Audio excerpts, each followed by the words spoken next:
यहीं से शुरू करते हैं, कैलकुलेशन ऑफ आयनाइजेशन एनर्जी। क्या हुआ ना, the energy required to remove an electron from the atom so it can convert into a positive ion. तो आप एक एटम से, एक एटम सोच लो अपना है सोडियम एटम, सोडियम एटम में से आप एक इलेक्ट्रॉन निकाल रहे हो और उसको सोडियम प्लस आयन बना रहे हो। तो इस इलेक्ट्रॉन को निकालने के लिए जितना अमाउंट ऑफ एनर्जी आपको देना पड़ा ना बेटा, जितना अमाउंट ऑफ एनर्जी आपको देना पड़ा, energy required is called ionization energy, is called ionization energy. तो यही है इसका सिंपल डेफिनेशन। तो आपको इलेक्ट्रॉन को ग्राउंड स्टेट या फिर n इज इक्वल टू 1 से लेकर पूरा एटॉम से बाहर फेंक के आना है, मतलब n is equal to infinity में फेंक के आना है। तो n is equal to infinity में एनर्जी का वैल्यू कितना होगा, 0 होगा। ऑब्वियसली सर वहां पर कोई भी फील्ड नहीं है, तो फील्ड नहीं है तो एनर्जी भी 0 हो जाएगा। पर n इज इक्वल टू 1 में हमें 0 कितना पता था, ई का वैल्यू कितना पता था पिछले क्लास से, 2.18 into 10 to the power -18 joule atom inverse, और 3.96 इंटू 13.6 इलेक्ट्रॉन वोल्ट पर atom. Okay, similarly ionization energy for hydrogen like species.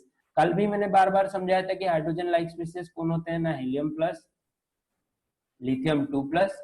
ये हाइड्रोजन लाइक स्पीसीज क्यों होते हैं ना, इसमें एक इलेक्ट्रॉन होता है, सब में एक इलेक्ट्रॉन होते हैं, ये एक इलेक्ट्रॉन सिस्टम होते हैं, इनको हाइड्रोजन लाइक स्पीसीज कहा जाता है। और इन सब में इसका फॉर्मूला क्या होगा ना, Z into I of hydrogen. I of hydrogen की जगह आप कितना डाल सकते हो ना, 13.6 इलेक्ट्रॉन वोल्ट पर एटम। तो अगर आपको पूछा गया कि हीलियम प्लस का आयनाइजेशन एनर्जी कितना होगा, तो आप ऐसे लिख सकते हो कि सर जेड स्क्वायर, मतलब हीलियम का जेड का वैल्यू 2 है, लिथियम के लिए जेड का वैल्यू 3 है, तो जेड का वैल्यू पुट करेंगे और हम 13.6 के साथ मल्टीप्लाई कर देंगे, हमें मिल जाएगा ionization energy of helium, lithium और बेरिलियम, जिसमें जिसको पूछा गया होगा, जिसमें जिसका पूछा गया होगा। ओके, बहुत ही इजी कॉन्सेप्ट था। पर आगे चलते हैं, देखते हैं क्या होता है। आयनाइजेशन एनर्जी वाला कॉन्सेप्ट इजी था, आपको सिर्फ ये दोनों फॉर्मूले लिखने हैं। हाइड्रोजन एटम के लिए क्यों लिखना है, हाइड्रोजन एटम के लिए लिखना है, और हाइड्रोजन लाइक स्पीसीज के लिए ये दोनों फॉर्मूले को लिखना है और याद करना है। फिर हम वेलोसिटी ऑफ इलेक्ट्रॉन के बारे में पढ़ेंगे, फिर हम वेलोसिटी ऑफ इलेक्ट्रॉन के बारे में पढ़ेंगे।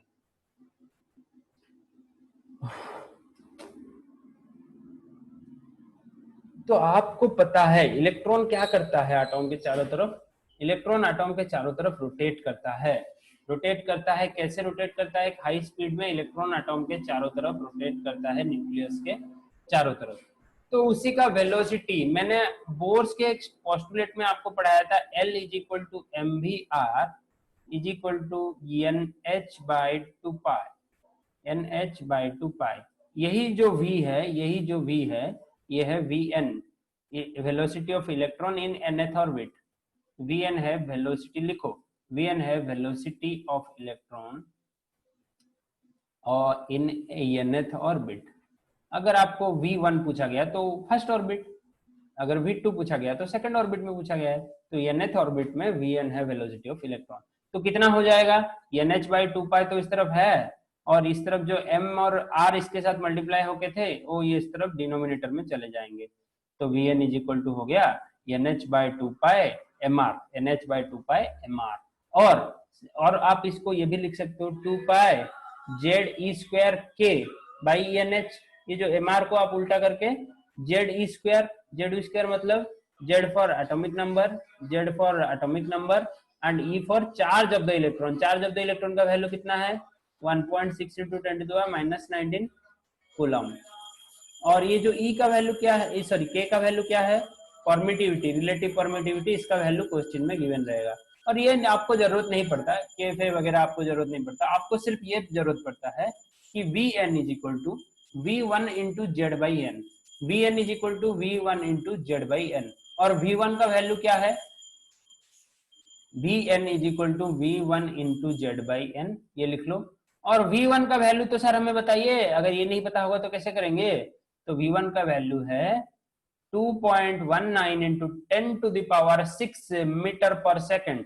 यही है इलेक्ट्रॉन का स्पीड, कहां पर ना, हाइड्रोजन के पहले ऑर्बिट पे, हाइड्रोजन के पहले ऑर्बिट पे। तो आप अगर किसी भी ऑर्बिट पे निकालना चाहते हैं, अगर दूसरे ऑर्बिट पे निकालना चाहते हैं, यहाँ पर n की जगह 2 डालेंगे। अगर आप हाइड्रोजन का निकालना चाहते हैं तो z के जगह में 1 डालेंगे, अगर आप हीलियम के लिए 2 डालेंगे, लिथियम के लिए 3 डालेंगे। ये सब बहुत ही बेसिक है, आपको z का वैल्यू पता है और n आपको गिवन रहेगा कि मुझे थर्ड ऑर्बिट में निकाल के दिखाओ, फोर्थ ऑर्बिट में निकाल के दिखाओ। अगर आपको मैं पूछूं सेकंड एक्साइटेड स्टेट, तो वहां पर आप कौन सा वैल्यू डालेंगे n का, बताओ। सेकंड एक्साइटेड स्टेट पिछले क्लास में बताया था, सेकंड एक्साइटेड स्टेट, यहाँ पर n का वैल्यू आप कितना डालेंगे, n इज इक्वल टू कितना होगा, 2 होगा, बताओ। अरे कोई एक तो बता दो, कोई नहीं सुनता क्लास में। n का वैल्यू 3 आएगा भाई सेकंड एक्साइटेड स्टेट के लिए। ग्राउंड स्टेट के लिए आता है 1, फास्ट एक्साइटेड स्टेट के लिए आता है 2, सेकेंड एक्साइटेड स्टेट के लिए आता है 3। ओके, अभी एग्जांपल नोटिस करो। The velocity of electron in fast orbit of hydrogen हमें गिवन है, what will be the value in third orbit. Okay, third orbit में पूछा गया है, सिर्फ n3 डिवाइड कर देंगे, v1 पे एक 3 डिवाइड कर देंगे। z का वैल्यू कितना है, z का वैल्यू यहाँ पर 1 मल्टीप्लाई होके है, तो 3 डिवाइड कर दो, जितना आ गया उतना है अपना आंसर। तो आपको इससे ये पता चल रहा है कि हाइड्रोजन में इलेक्ट्रॉन अगर फर्स्ट सेल में 10⁶ इंटू 2.1 से रोटेट कर रहा था, तो वो थर्ड सेल पे 10⁵ स्पीड पे चला आया, मतलब उसका रोटेशन स्लो हो रहा है। अगर वो ऐसे ही इन्फानाइट सेल पे आ जाएगा, तो यहाँ पर इन्फानाइट आपको डिवाइड करना होगा v1 के नीचे, तो 1/∞ क्या होता है, या समथिंग बाई इंफिनिटी क्या निकलता है, अरे 0 हो जाता है भाई, 0। तो जब इलेक्ट्रॉन एटॉम से निकल जाएगा, तो उसका वेलोसिटी हो जाएगा वहां पर 0, इलेक्ट्रॉन निकल के गिर जाएगा। फिर अगर आप इसी इलेक्ट्रॉन को एनर्जी देते हो कुछ सम अमाउंट का, वो कैसे मूव करता है, फोटोइलेक्ट्रिक इफेक्ट में हमने पढ़ा था, वो काइनेटिक एनर्जी लेके मूव करता है। और काइनेटिक एनर्जी का वैल्यू हमें पता था, क्या पता था भाई काइनेटिक एनर्जी का वैल्यू, 12mv²। बहुत इजी है या मुश्किल है ये वाला पार्ट, दिमाग के ऊपर से जा रहा है कि, अगर जा रहा है तो बताओ और एक बार डिस्कस करेंगे। सबका ओपिनियन मैं जानना चाहता हूँ, आप चारों जो भी क्लास कर रहे हो सब बताओ कि आपको ये कॉन्सेप्ट अच्छे से समझ आया कि नहीं आया। अगर नहीं आया तो और एक बार रिपीट करेंगे, बताओ जल्दी बताओ। अगर आ गया तो रेज हैंड करो, और एक बार रिपीट करते हैं। तो वेलोसिटी निकालने के लिए हमारे पास एक फॉर्मूला है, क्या है ना, Vn, velocity of the electron in nth orbit is equal to v1 into z/n। तो z फॉर क्या है ना, एटॉमिक नंबर, n फॉर है द ऑर्बिट नंबर। तो यहाँ पर अगर आप v3 निकालते हो क्या होगा ना, v1 into z divided by 3। अगर आप हाइड्रोजन के लिए v3 निकाल, हीलियम के लिए v3 निकाल रहे हो, तो v3 is equal to v1 into 2, Z के हीलियम के लिए z2 डलेगा, और z फॉर एटॉमिक नंबर, हाँ बेटा, और यहाँ पर 3 निकाल रहे हो तो यहाँ पर 3 डलेगा। ऐसे ही ये अप्लाई होता है, और यहाँ पर आपको एक सिंपल एप्लीकेशन दिखाया गया है। और मैं आखिर में आपको एक इंपॉर्टेंट कॉन्सेप्ट बता रहा था कि जब आपको मैं v इंफिनिटी निकालने के लिए बोलूंगा, तो क्या बोलोगे, क्या लिखोगे आप, v1 इंटू जेड का वैल्यू कुछ भी हो, नीचे डिवाइड कर दोगे क्या, इन्फानाइट। तो जब आप इन्फानाइट डिवाइड कर देते हो, तो किसी भी नंबर के नीचे आप इन्फानाइट डिवाइड करते हो, तो v इन्फानाइट कितना आ जाएगा, 0 आ जाएगा, हाँ कि नहीं। तो यही बात मैं बता रहा था, जब आपका इलेक्ट्रॉन एटॉम से बाहर निकल जाएगा उसका वेलोसिटी क्या हो जाएगा, 0। कब तक वेलोसिटी 0 रहेगा, जब तक आपने उसको कुछ एक्सटर्नल एनर्जी नहीं दिया। जब आपने कुछ उसको एक्सटर्नल एनर्जी दे दिया, तो वो फिर से भागने लगेगा कितने स्पीड में, 12mv² वाले काइनेटिक एनर्जी में, और उसका वेलोसिटी भी हो जाएगा v, वहां पर 12mv² में भागने लगेगा। अरे ये भी और ये भी अलग है, v इंफिनिटी 0 होता है, अगर उसको आप बाहर और एक्सटर्नल एनर्जी देते हो तो वहां से वो भागना शुरू करता है, तो हम फिर पॉसिबल ट्रांजिशन के बारे में पढ़ेंगे भाई। देखो ऐसे ही डिफरेंट सेल्स अपने 1/1 है, ये देखो हाइड्रोजन एटॉम में डिफरेंट सेल्स 1/1 है। तो अगर ये है पहला सेल, इलेक्ट्रॉन यहाँ भी है, मैं आपको थोड़ा सा दिखा देता हूँ इलेक्ट्रॉन कैसे एक सेल से दूसरे सेल को बाहर निकलता है। तो ये पहला सेल है, n is equal to 1। Okay, तो इलेक्ट्रॉन चाहे तो n इज इक्वल टू 2 तक जा सकता है, फिर वही इलेक्ट्रॉन चाहे तो 1 से डायरेक्ट 3 तक जा सकता है, वही इलेक्ट्रॉन चाहे तो 1 से डायरेक्ट 4 तक जा सकता है, वही इलेक्ट्रॉन चाहे तो 1 से डायरेक्ट 5 तक जा सकता है, वही इलेक्ट्रॉन चाहे तो 1 से डायरेक्ट 6 तक जा सकता है। ऐसे कर करके वो इंफिनिटी तक जा सकता है। फिर सिमिलरली अगर मैं बताऊं ये सेकंड में एक है, वो 3 तक जा सकता है, 1 तक नहीं आ सकता, वापस नहीं आ सकता भाई, सेकंड ऑर्बिटल वाला इलेक्ट्रॉन पीछे नहीं आ सकता, वो 4 तक जा सकता है, 5 तक जा सकता है, 6 तक जा सकता है। ओके, अगर आपका इमिशन ऑब्जर्प्शन होगा तो वहां पर अंदर भी आ सकता है, लाइमैन सीरीज में अंदर भी आ सकता है, पर जब आपका इमिशन होता होगा तो वहां पर बाहर अंदर नहीं आ सकता, सिर्फ बाहर जाएगा। ओके, तो ये है आपका ऑब्जर्प्शन वाला ग्राफ और मैंने आपको इमिशन वाला करके दिखाया, इसका बिल्कुल उल्टा। तो अब हम इसके बारे में पढ़ेंगे। ये जो ग्राफ हमने देखा तो ये ऊपर ऊपर से देख लिया, अब इसी के पीछे कौन सा फॉर्मूला वर्क करता है, इसका नाम क्या है, इसको बोलते हैं हम hydrogen spectrum, spectral line of hydrogen atoms. ये स्पेक्ट्रम वाला ग्राफ आया कैसे, कहां से आया, तो इसके बारे में पढ़ने के लिए हमें एक फॉर्मूला छोटा सा जानना होगा, हमें एक छोटा सा फॉर्मूला जानना होगा।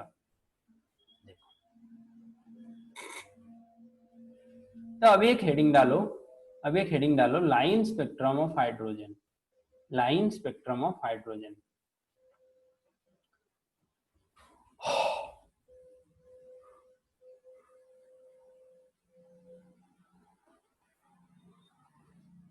तो ये आप लिख सकते हो, on passing electrical discharge through hydrogen the H2 molecules get dissociated and produce energetically excited hydrogen atoms that emits electromagnetic radiation or discrete frequency.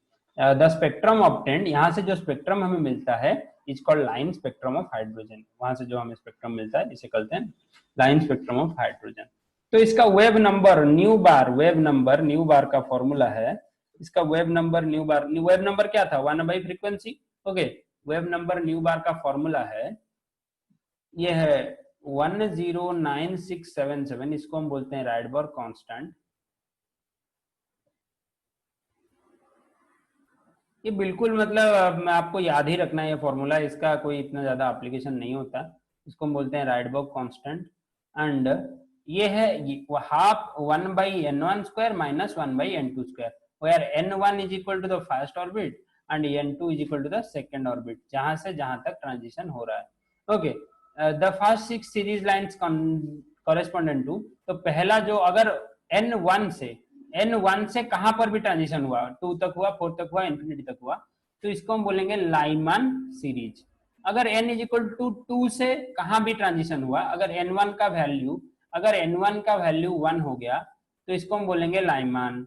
अगर n1 का वैल्यू 2 हो गया, अगर n1 का वैल्यू 2 हो गया तो इसको हम बोलेंगे बाल्मर सीरीज। अगर n1 का वैल्यू 3 हो गया इसको हम बोलेंगे पास्चन सीरीज। अगर n1 का वैल्यू 4 हो गया इसको बोलेंगे ब्रैकेट सीरीज। अगर n1 का वैल्यू 5 हो गया इसको बोलेंगे पीफॉन्ट सीरीज।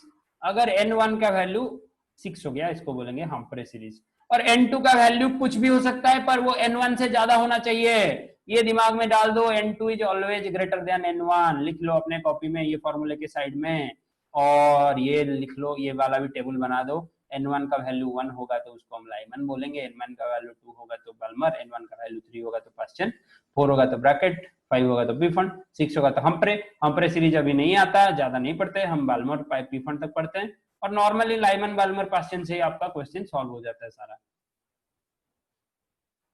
तो इन सब के वजह से हमें एक ग्राफ मिला यहाँ पर, ये वाला ग्राफ आप स्क्रीनशॉट ही ले लो, ये वाला ग्राफ स्क्रीनशॉट ले लो, आपको ये ग्राफ बनाना है। ये जो आरो है ये इलेक्ट्रॉन का ट्रांजिशन दिखाता है, अगर 8वें ऑर्बिट से इलेक्ट्रॉन डायरेक्ट फर्स्ट ऑर्बिट पे आता है वो भी लाइमन सीरीज में जाएगा, अगर इन्फानाइट ऑर्बिट से डायरेक्ट फर्स्ट ऑर्बिट में जाता है वो भी लाइमन सीरीज में जाएगा।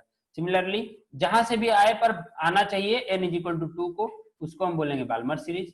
फिर तीसरा है पास्चन सीरीज, वैसे n इज इक्वल टू 3 के लिए, n इज इक्वल टू 4 के लिए है Brackett series, n is equal to 5 के लिए है Pfund series, n is equal to 6 के लिए है Humphrey series. n is equal to 6 के लिए यहाँ पर दिया नहीं है, आपको एक्स्ट्रा ड्रॉ करना पड़ेगा।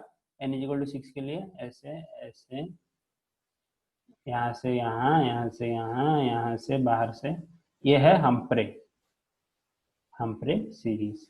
स्क्रीनशॉट ही ले लो, इसे स्क्रीनशॉट ही ले लो। आप अभी आधा घंटा इसे बनाओगे। ओके, तो स्क्रीनशॉट ले लो। ये कंसेप्ट इजी था कि मुश्किल था बताओ? अगर मुश्किल लग रहा है तो और एक बार भी रिपीट कर सकते हैं आपके लिए, अगर नहीं लग रहा है तो हम आगे चलेंगे। तो मैं इसी के बारे में ही बता रहा हूँ। इस जो टेबल को भी आपको स्क्रीनशॉट लेना होगा। ये टेबल को, ये जो टेबल है आपको स्क्रीनशॉट लेके अपने कॉपी में बनाना होगा। बहुत ही इंपॉर्टेंट टेबल है। आपको इसमें से ये तो पता चल गया सीरीज का नाम क्या है, पहले मैंने बता दिया। N1 का वैल्यू बता दिया, 1 2 3 4 5 6। N2 का वैल्यू बता दिया, क्या वो N1 से ग्रेटर होगा? क्या हो सकता है? 2 हो सकता है, 3 हो सकता है, 4 हो सकता है 1 के लिए। वैसे ही 2 से ज्यादा होगा 3 के लिए, जैसे ही 3 से ज्यादा होगा यहाँ पर पास्ट टेंस के लिए, 4 से ज्यादा होगा ब्रैकेट के लिए, 5 से ज्यादा होगा पी फॉन्ट के लिए, और 6 से ज्यादा होगा हम्प्रे के लिए। और यहाँ पर रेडबोर्ड कांस्टेंट RH का वैल्यू कितना है? 9109677 सेंटीमीटर इनवर्स। ओके, RH का वैल्यू है 109677 सेंटीमीटर इनवर्स। और यहाँ पर 1 स्क्वायर माइनस 1 स्क्वायर ये है। यहाँ पर देखो, ये इस स्पेक्ट्रम में आपको क्या दिखाई देगा ना, अल्ट्रा वायलेट रे। और यहाँ पर विजिबल, विजिबल जो है हम देख सकते हैं। आपको क्वेश्चन पूछेगा कौन सा जो हमारा ट्रांजिशन विजिबल रेंज में आता है, तो आप लिखोगे बाल्मर सीरीज का ट्रांजिशन विजिबल रेंज में आता है। कौन सा transition Lyman series ultraviolet में आता है ना, लाइमन सीरीज अल्ट्रा वायलेट में आता है। बाकी सब इंफ्रारेड। और इन सबको याद रखने की जरूरत नहीं है। पास्टियन, ब्रैकेट, पिफन तीनों इंफ्रारेड है। एक को याद रखोगे तीन याद रह जाएंगे। और ये जो फार इंफ्रारेड हम्प्रे सीरीज डिस्कवर्ड रिसेंटली नया सीरीज है, फार इंफ्रारेड वाला। ओके, फार इंफ्रारेड सीरीज। आपको मैंने जो इलेक्ट्रोमैग्नेटिक स्पेक्ट्रम दिखाया था इस सब में ये सब है। पहले अल्ट्रावायलेट आता है, फिर विजिबल आता है, फिर IR आता है, infrared, UV, visible, IR। Okay, ये तीनों है हमारा रेंज। और ये जो रेंज है कितने से कितने नैनोमीटर का है? 400 नैनोमीटर से लेकर 700 नैनोमीटर तक है विजिबल रेंज। इतना छोटा सा रेंज हम देख पाते हैं। और बाकी जितना जो दुनिया का जितना सारा रेंज है वो अलग है। ओके, यूवी है, IR है, गामा है, एक्सरे है, रेडियो वेव्स है। मैंने आपको सीरीज उस दिन दिखाया था ना। ओके, तो ये दोनों ग्राफ और टेबल दोनों को अपने कॉपी में बना के रखना भाई। वहां से एनर्जी हम कैसे निकालेंगे भाई? वेब नंबर से एनर्जी निकालने का बहुत ही इजी फॉर्मूला है। क्या है ना? वही सेम फॉर्मूला, डेली निकालेंगे। E2 minus E1, E2 minus E1 का वैल्यू होगा RH into 1 minus N1 square minus 1 minus N2 square, 1 by N2 square. Okay, तो वहां से आप फ्रीक्वेंसी कैसे निकाल सकते हैं? फ्रीक्वेंसी निकालने के लिए और एक फॉर्मूला आ जाएगा। ये जो H है यहाँ पर डिवाइड हो जाएगा। और H अगर E पे देखो, E is equal to H nu आपको पता है। अगर आपको सिर्फ न्यू निकालना है तो आपको E बाई एच करना है। तो E बाई एच अगर आपने कर दिया तो यहाँ पर आ जाएगा न्यू का फॉर्मूला। न्यू का फॉर्मूला आ जाएगा 3.29 इंटू 10⁻15। और यहाँ पर N1 square minus N2 square common रह जाएगा। इतना तक लिख लो, इतना तक लिख लो। ये दोनों फॉर्मूले लिख लो, फिर हम आगे डिस्कस करेंगे। ये दोनों फॉर्मूले लिख लो, फिर हम आगे डिस्कस करेंगे। हाँ कि नहीं?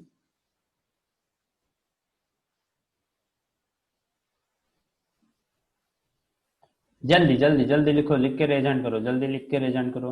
लिखते जाओ। इतना कुछ मतलब इम्पोर्टेंट टॉपिक है पर फॉर्मूला बेस्ड है ना, तो आपको मैं फॉर्मूला समझाते जाऊंगा, आपको इसके ऊपर एप्लीकेशन करते जाना है।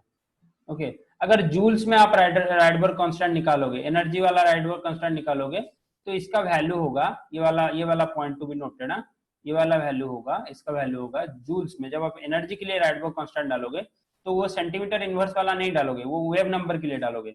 एनर्जी के लिए राइडबर्ग कांस्टेंट का वैल्यू होगा 2.8 इंटू 10⁻−18 जूल। ओके, और यहाँ पर राइडबर्ग कांस्टेंट का वैल्यू, या ये तो राइडबर्ग कांस्टेंट नहीं है पर ये वाला वैल्यू भी आपको याद रखना है। ये वाला वैल्यू भी याद रखना है। तीन जगह तीन वैल्यू मिले। एक था 10977 शायद ऐसा कुछ था। ओके, और ये था 2.18 इंटू 10⁻−18 जूल। और ये वाला वैल्यू है 3.25 इंटू 10⁻15 सेकेंड इनवर्स। होप आप लोगों को समझ आ गया होगा और मेरा वॉइस भी क्लियर होगा। आगे चलते हैं।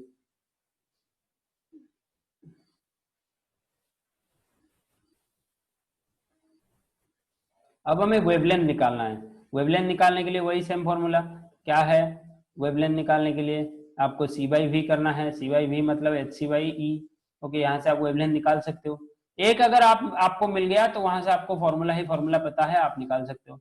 और वेव नंबर के लिए ये वाला फॉर्मूला मैंने पहले से भी आपको बताया है, क्या है ये राइडबर्ग कांस्टेंट है 109 into 10 to the power into 6 109,677 into 10 to the power 7। Okay, metre inverse में कर दिया है 10 टू द पावर 7 करके। तो इसको बना दो, डेसिमल पॉइंट डाल दो, अगर 10 टू द पावर 7 लिख रहे हो तो डेसिमल डाल दो, मीटर में हो गया, बहुत बढ़िया। मीटर इनवर्स, अगर सेंटीमीटर में इनवर्स लिखोगे 10 to the power 5 centimetre inverse आएगा, और ये हो जाएगा 1.09677। ओके, सेंटीमीटर इनवर्स में। आप मीटर इनवर्स में याद रखो, हमेशा ऐसा यूनिट ही काम में आता है, सेंटीमीटर वाला काम में नहीं आता है। तो जल्दी से सारे फॉर्मूला लिखते जाओ। वेव नंबर वाला ये वाला फाइनल कंक्लूजन लिखो। यहाँ पर भी राइडबर्ग कांस्टेंट का वैल्यू सेंटीमीटर में, मीटर में अगर हम लेते हैं तो वो अलग एक आता है, कुछ अलग मतलब उसका ही कोई मॉडिफाइड फॉर्म आ रहा है, अलग नहीं है ये वैल्यू, वो वैल्यू और ये वैल्यू सेम है। Okay, given by Johannes Rydberg. Okay, Rydberg constant हमें मिला था जोहानेस राइडबर्ग की वजह से। ओके, तो जल्दी लिखो और आगे बढ़ते हैं।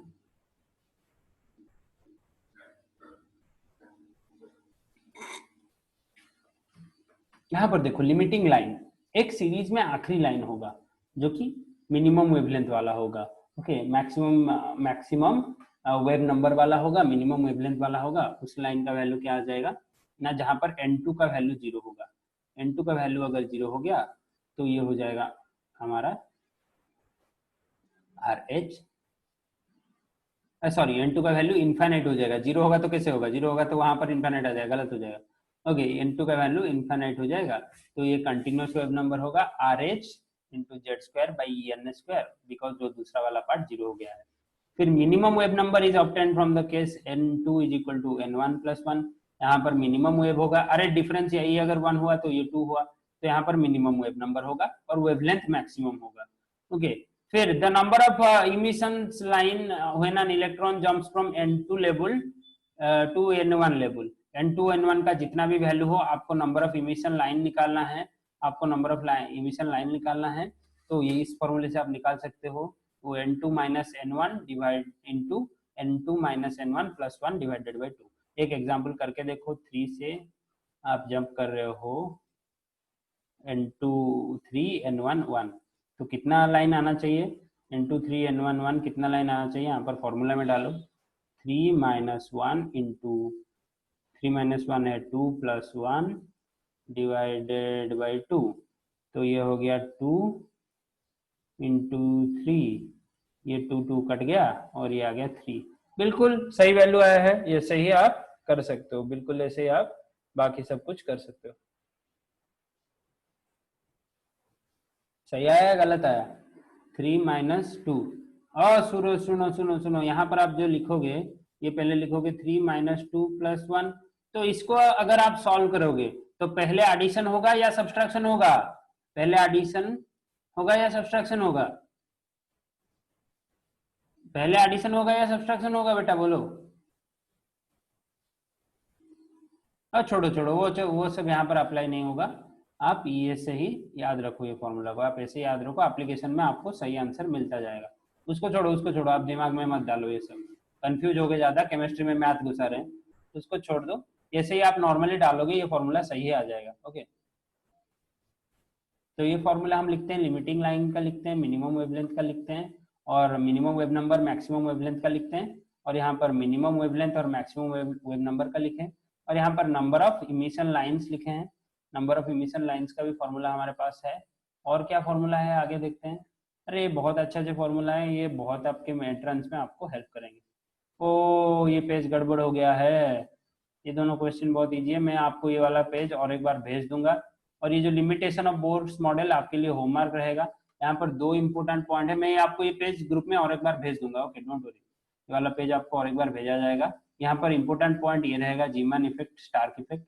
ओके, तो इतना आज के लिए बहुत ही ज्यादा कॉन्सेप्ट हो गया, आपके लिए होमवर्क रहा ये बोर्स लिमिटेशन। में जो पेज भेजूंगा उसको पूरा अच्छे से कॉपी में लिखना है और सारे पॉइंट को समझना है। अगर कोई पॉइंट समझ नहीं आए तो मुझे बोलना है, और अगले क्लास में हम और एक बार डिस्कस करेंगे, डोंट वरी। फिर तो आपको अगर खुद समझ आ जाता है तो हमें डिस्कस करने की जरूरत नहीं पड़ेगी। और उसके बाद ये वाला पार्ट, ये जो एग्जाम्पल है मैं भेज दूंगा, आपको इसे कर देना है। अगले क्लास में हम पढ़ेंगे समरफील्ड्स एटॉमिक मॉडल। समरफील्ड एक साइंटिस्ट थे, उन्होंने 1915 में अपना एक इलिप्टिकल मॉडल दिया था कि एटॉम जो है उसमें इलेक्ट्रॉन एक इलिप्टिकल पाथ में घूमता है, एक सेमी मेजर एक्सिस से सेमी माइनर एक्सिस। ये बहुत वर्चुअली तो ट्रू था, पर इसके भी लिमिटेशन थे। तो इसीलिए हमने फाइनली क्वांटम मैकेनिकल मॉडल की तरफ अपना रुख किया। और क्वांटम मैकेनिकल मॉडल में डेवलपमेंट हुआ था क्या ना, de Broglie, dual nature of matter. हमने आइंस्टाइन तो आपके लिए पढ़ा दिया, और ये डी ब्रोगली बाकी है, और हाइजेनबर्ग प्रिंसिपल और अनसर्टेनिटी प्रिंसिपल के बाद हमें और एक रीजंस मिल जाते हैं लिमिटेशन ऑफ बोर्स मॉडल के लिए। क्यों बोर मॉडल डिस्कार्ड हुआ, उसका लिमिटेशन क्या था, यहाँ से हमें पता चलता है। ओके, क्लास पूरा लेक्चर जैसा हो रहा है, आप लोग इंटरेक्ट नहीं कर रहे हो, इंटरेक्ट करो तो मजा आएगा।